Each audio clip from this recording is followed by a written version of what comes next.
Chapter I was scrolling through Reddit when I came across a post seeking advice. The poster said he had HIV but was hiding it from his fiancée. The post had tens of thousands of likes. Intrigued, I clicked to read more. As I went through the details, I realized, why did his description of the fiancée sound so much like me? I fell for my girlfriend the moment I saw her. She's gorgeous, a senior accountant, and comes from a well-off family in town. The only catch, she refuses to do it until marriage. I'm a guy, you know, how am I supposed to be around the woman I love every day and not touch her? But since she wouldn't budge, I had to find someone else, who knew some random hookup would give me HIV. I really do love my girlfriend. Just last week, we met each other's parents, and we're about to get engaged. But if she finds out about this, she'll dump me for sure. So, should I come clean or not? The post left me speechless. By some crazy coincidence, I'm also a senior accountant.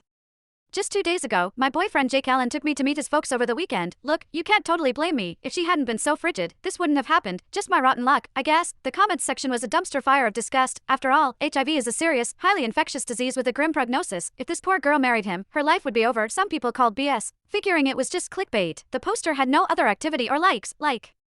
It was a brand new account. The guy didn't respond to any comments, except to pin one with thousands of likes. Keep your mouth shut, tell her, and it's over. Just rush the wedding, let her pop out a few kids. By the time she figures it out, she'll be stuck. That comment made my skin crawl. Just as I was about to fire off an angry reply, my phone buzzed. It was Jake, asking if I wanted to catch a movie later. It was just after 3 p.m., and I had some free time, so I said sure.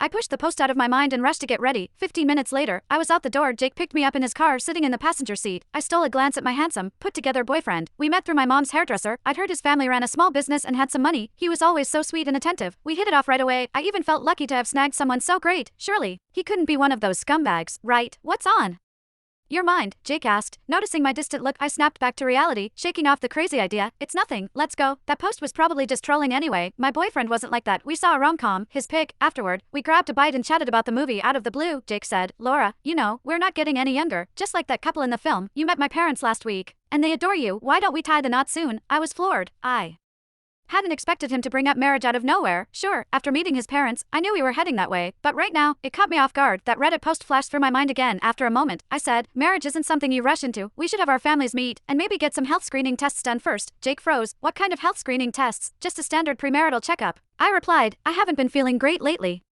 so it's a good chance to get checked out. It was a simple suggestion, and I didn't see any issue with it. But suddenly, Jake's face changed. Is that really necessary? He said, sounding antsy. If we're getting married, why bother with all that? Chapter What's wrong with a checkup? I asked, puzzled by his sudden change in tone. Lots of couples do premarital health screenings, don't they? That's only for people who sleep around. We don't need one, Jake replied. Besides, it's not even required for marriage anymore. Why waste time?